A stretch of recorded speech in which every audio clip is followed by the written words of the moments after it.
ಇವತ್ತಿನ ಪಾಠದಲ್ಲಿ ನಾವು ಸೆಲ್ ಸ್ಟ್ರಕ್ಚರ್ ಆ್ಯಂಡ್ ಫಂಕ್ಷನ್ ಇದ್ರ ಬಗ್ಗೆ ಕಲಿಯೋಣ.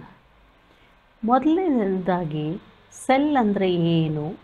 It is the basic unit of all living organisms. Who discovered ಸೆಲ್ಲನ್ನು ಯಾರು ಡಿಸ್ಕವರ್ ಮಾಡಿದರು ಅನ್ನೋದನ್ನು ಕಲಿಯೋಣ.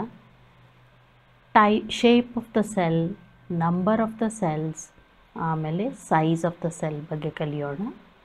Comparative study of plant cell and animal cell ಕಲಿತೀವಿ. Structure and function of the cell ಕಲಿತೀವಿ.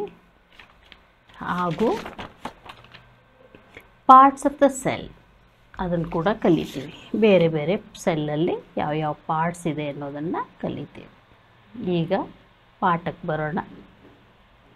ಸೆಲ್ ಸ್ಟ್ರಕ್ಚರ್ ಆ್ಯಂಡ್ ಫಂಕ್ಷನ್ಸ್ ಇದ್ರ ಬಗ್ಗೆ ಇವತ್ತು ನಾವು ಕಲಿಯೋಣ. ನಾವು ಒಂದು ಬಿಲ್ಡಿಂಗ್ ಕಟ್ಟಬೇಕಾದ್ರೆ ಬ್ರಿಕ್ಸ್ ಒನ್ ಬೈ ಒನ್ ಜೋಡಿಸ್ತೀವಿ. ಅಲ್ಲಿ and cells in the living organisms ಅದೇ ಥರ ಜೋಡಿಸಿರ್ತಾರೆ. ಸೆಲ್ ಕೂಡ ಓನಿಯನ್ ಪೀಲ್ ತೊಗೋಬೋದು ಅಥವಾ ರಿಯೋ ಸ್ಕಿನ್ ತೊಗೋಬೋದು. ಮೇಲಿಂದು ಥಿನ್ ಟ್ರಾನ್ಸ್ಪರೆಂಟ್ ಸ್ಕಿನ್ ಇರುತ್ತೆ ರಿಯೋ ಪ್ಲಾಂಟಲ್ಲಿ, ಅದನ್ನು ತೊಗೋಬೋದು. ಇದು ಎರಡನ್ನು ನಾವು ಒಂದು ಪಿಗ್ಮೆಂಟ್ ಇರುತ್ತೆ ರೆಡ್ ಕಲರ್ದು, ಒಂದು ಸ್ಟೇನ್ ಅಂತ ಹೇಳ್ತೀವಿ, ಕಲರ್ ಅಂತ ಹೇಳ್ತೀವಿ. ಅದರಲ್ಲಿ ಡಿಪ್ ಮಾಡಿ ಮೈಕ್ರೋಸ್ಕೋಪಲ್ಲಿ ನೋಡಿದಾಗ ನಮಗೆ ನ್ಯೂಕ್ಲಿಯಸ್ ಚೆನ್ನಾಗಿ ಕಾಣುತ್ತೆ. ಸೆಲ್ ಮೆಂಬ್ರೇನ್ ಸ್ವಲ್ಪ ಡಾರ್ಕಾಗಿ ಕಾಣುತ್ತೆ. ಮಧ್ಯದಲ್ಲಿ ಸೈಟೋಪ್ಲಾಸಮ್ ಕೂಡ ಚೆನ್ನಾಗಿ ಕಾಣುತ್ತೆ. ಇದನ್ನು ನೋಡಿದಾಗ ಆವಾಗ ನಮ್ಗೆ ಗೊತ್ತಾಗುತ್ತೆ ಸೆಲ್ ಅಂದರೆ ಏನು ಅಂತ ಗೊತ್ತಾಗುತ್ತೆ. Building is built through the similar bricks.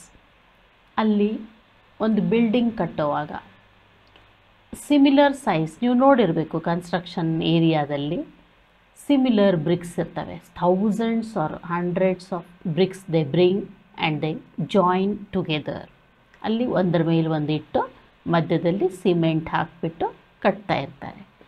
ಅಲ್ಲಿ ಬ್ರಿಕ್ಸು ಒಂದೇ ಸೈಜು ಒಂದೇ ಶೇಪ್ ಇರುತ್ತೆ, ವ್ಯತ್ಯಾಸ ಇರೋದಿಲ್ಲ.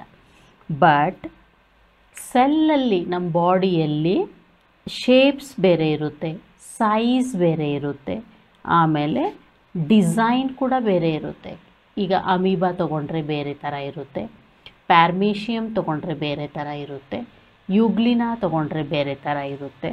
So cells differ in their shapes, size and design ಅಂತ ಹೇಳ್ತೀವಿ ನಾವು. ಒಂದು ಸೆಲ್ ಇರೋ ಥರ ಇನ್ನೊಂದು ಸೆಲ್ಲು ಇರೋದಿಲ್ಲ. ಸ್ಟ್ರಕ್ಚರಲ್ಲಿ ವ್ಯತ್ಯಾಸ ಇರುತ್ತೆ, ಶೇಪಲ್ಲಿ ವ್ಯತ್ಯಾಸ ಇರುತ್ತೆ, ಸೈಜಲ್ಲಿ ವ್ಯತ್ಯಾಸ ಇರುತ್ತೆ. In the living world organisms differ from one another but all are made up of cell. ನಮ್ಮ ಜೀವನದಲ್ಲಿ ನಾವು ನಮ್ಮ ಸುತ್ತಮುತ್ತ ನೋಡೋದು ಎಲ್ಲ living organisms. In the living world, ಪೂರ್ತಿ ಲಿವಿಂಗ್ ವರ್ಲ್ಡೇ ಇದೆ ನಮ್ಮ ಸುತ್ತ. ಅಲ್ಲಿ ಪ್ಲಾಂಟ್ಸ್ ನೋಡ್ತೀವಿ, ಆ್ಯನಿಮಲ್ಸ್ ನೋಡ್ತೀವಿ. All these organisms differ from one another. ಒಂದಿರೋ ಥರ ಇನ್ನೊಂದಿರೋದಿಲ್ಲ. ಈಗ ನಮ್ಮನ್ನೇ ತಗೊಳ್ಳಿ, ಎಲ್ಲರಿಗೂ ಮನುಷ್ಯರಂತೆ ಹೇಳ್ತೀವಿ ನಾವು, ಆದರೆ ಒಬ್ಬರಿರೋ ಥರ ಇನ್ನೊಬ್ಬರಿಲ್ಲ. ಒಬ್ಬರು ಕುಳ್ಳಕ್ಕಿರ್ತಾರೆ, ಒಬ್ಬರು ಉದ್ದ ಇರ್ತಾರೆ, ಒಬ್ಬರು ದಪ್ಪ ಇರ್ತಾರೆ, ಒಬ್ಬರು ತೆಳ್ಳಗಿರ್ತಾರೆ. ಆ ಥರ it differs from one person to another person. ಅದೇ ಥರ living organisms differ from one another but basic thing ಏನು ಅಂದರೆ all are made up of the basic unit which we call it as cell. Basic ಯೂನಿಟಿಂದ ಎಲ್ಲ ಸೆಲ್ಲೇ ಇರುತ್ತೆ ವಿನಃ ಬೇರೆ ಯಾವುದೂ ಇರೋದಿಲ್ಲ. ಸೈಜಲ್ಲಿ, ಶೇಪಲ್ಲಿ ವ್ಯತ್ಯಾಸ, ಡಿಸೈನಲ್ಲಿ ಅದು ವ್ಯತ್ಯಾಸ ಆಗಬಹುದು ಅಲ್ಲಿ. So cells in the living organisms are complex living structures. Cells living ಆರ್ಗ್ಯಾನಿಸಮ್ಸಲ್ಲಿ ಸ್ವಲ್ಪ ಕಾಂಪ್ಲೆಕ್ಸ್ ಆಗಿರುತ್ತೆ. ಈಗ ನಾವು ಎಷ್ಟೊಂದು ಸೆಲ್ಸ್ ಸ್ಟಡಿ ಮಾಡಿದ್ದೀವಲ್ವ ಹಿಂದಿನ ಕ್ಲಾಸಲ್ಲಿ. ಅದು ಆವಾಗ ಈಗ ಬೇರೆ ಬೇರೆ ಥರ ಝೈಲಮ್ ಸೆಲ್ಸ್ ಬೇರೆ ಥರ ಇರುತ್ತೆ, ಬ್ಲಡ್ ಸೆಲ್ಸ್ ಬೇರೆ ಥರ ಇರುತ್ತೆ, ನ್ಯೂರಾನ್ ಬೇರೆ ಥರ ಇರುತ್ತೆ, ಮಸಲ್ ಬೇರೆ ಥರ ಇರುತ್ತೆ. ಎಲ್ಲಕ್ಕೂ ನಾವು ಸೆಲ್ಸೇ ಅಂತೀವಿ, ಬಟ್ ಒಂದಕ್ಕೊಂದು ಡಿಫರ್ ಆಗುತ್ತೆ. So cells in living organisms are complex living structures. ಅದು ಕಾಂಪ್ಲೆಕ್ಸ್ ಆಗಿರುತ್ತೆ. Unlike non living bricks, but ಬ್ರಿಕ್ಸಲ್ಲಿ ಹಂಗಿರೋದಿಲ್ಲ, ಎಲ್ಲ ಬ್ರಿಕ್ಸು ಒಂದೇ ಥರ ಇರುತ್ತೆ. ಬಿಲ್ಡಿಂಗಲ್ಲಿ ಯೂನಿಫಾರ್ಮ್ ಆಗಿರೋ ಬ್ರಿಕ್ಸು, ಯೂನಿಫಾರ್ಮ್ ಆಗಿರೋ ಡಿಸೈನು, ಯೂನಿಫಾರ್ಮ್ ಆಗಿರೋ ಶೇಪ್ ಸೈಜ್ ಇರೋ ಬ್ರಿಕ್ಸನ್ನೇ ನಾವು ಯೂಸ್ ಮಾಡ್ತೀವಿ.